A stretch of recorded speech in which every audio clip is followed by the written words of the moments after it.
ఆ ప్రీమియందు ఆయన రక్తములన మనకి విమోచనమును అనగా మన అపరాధములకు క్షమాపణ కలుగుచున్నది. హల్లెలూయా, హల్లెలూయా.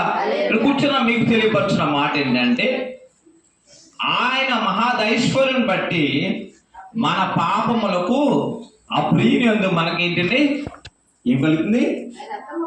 ఆయన రక్తము వలన ఏం కలుగుతుంది? విమోచనం కలుగుతుంది. ఎవరి వల్ల?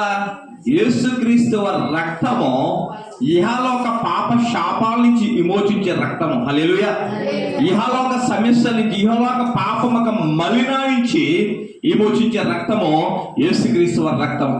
చాలా మంది అనుకుంటారు ఇహలోకంలో రక్తము అనేది చాలా ప్రాముఖ్యమైనది. రక్తము ప్రాణానికి సాదృశ్యంగా కనపడుతుంటారు. ప్రతి మనిషి బ్రతకాలంటే రక్తము కావాలి. ఈ రక్తము ఏం చేస్తుందంటే, యేసుక్రీస్తు రక్తము మనకి పాపం నుంచి విమోచన కలిగిస్తుంది. ఈరోజు నీకు పాపం నుంచి విమోచన ఎలా కలుగుతుంది అంటే గనక, నువ్వు చేసే పుణ్యకార్యాల వల్ల జరగదు, నువ్వు చేసే దాన ధర్మాల వల్ల జరగదు, నువ్వు చేస్తున్న భక్తి వల్ల జరగదు, లేదా నువ్వు చేస్తున్న పుణ్యకార్యాలు లేదా యాత్రల వల్ల జరగదు. ఏ ద్వారా కూడా నీకు పాపమైక ద్వారా విమోచన కలగదు. కేవలము యేసుక్రీస్తు వారి రక్తము ద్వారా మాత్రమే విమోచన కలుగుతుంది. హల్లెలూయా. ఆయన ద్వారా తప్ప ఏ ఒక్క పాపికి విమోచన కలగదనే సత్యాన్ని ఈరోజు మనం ప్రకటిస్తున్నాం. హల్లెలూయా. చూడండి ఆ మాటను.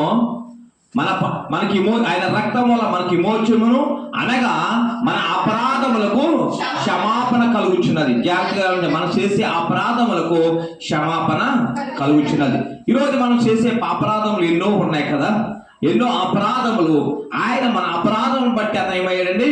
గాయపరచబడ్డాడని యెషయా గ్రంథము 53వ అధ్యాయము 5వ వచనంలో మనం చూస్తాం. ఎందుకు నేను చెప్తున్నాను అంటే కనుక, మన దేవుడు మన కొరకు గాయపరచబడిన దేవుడు, మన దేవుడు మన కొరకు ప్రాణం పెట్టిన దేవుడు, మన దేవుడు మన కొరకు రక్తము సిందించిన దేవుడు. ఎంత గొప్ప దేవుడు ఈ హలోకంలో ఎవరు లేరు. ఆయన మాత్రమే మనం ప్రేమిస్తున్న కన్నా తండ్రి కన్నా తల్లి కన్నా ప్రేమించే దేవుడు యేసుక్రీస్తు వారు మాత్రమే.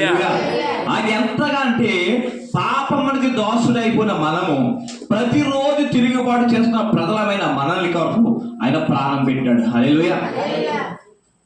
ఇటువంటి దేవుడిని మనం ఆశ్రయిస్తున్నాం.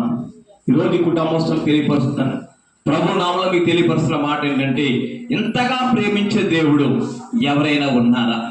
ఇంతగా నీ కొరకు ప్రాణం పెట్టే దేవుడు ఇహలోకంలో ఎవరైనా ఉన్నారా? నీ కొరకు రక్తం కార్చి నీ పాపం నుంచి విమోచించేవాడు ఎవరైనా ఉన్నారంటే ఎవరు లేరు. ఆయన మాత్రమే, యేసుక్రీస్తు వారు తప్ప ఈ ప్రపంచంలో ఎవరు కూడా లేరనే సత్యాన్ని మనం జ్ఞాపకం చేసుకోవాలి. మన అపరాధములకు ఏమవుతుందండి? క్షమాపణ కలుగుతుంది. అలాగే రోమీయులకు రాసిన పత్రిక 6వ అధ్యాయము 6వ వచనంలో కూడా ఒక మాటను మనం జ్ఞాపకం చేసుకుంటున్నాం. 6వ అధ్యాయము 6వ వచనము, మనం ఇంకాను పాపములకు దోషులు కాకుండానట్లు పాప శరీరమును నిరార్థకమగినట్లు మన ప్రాచీన స్వభావమును ఆయనతో కూడా సిలువేయబడ్డాం. ఇప్పుడు యేసుక్రీస్తు రక్తము మన శుద్ధికి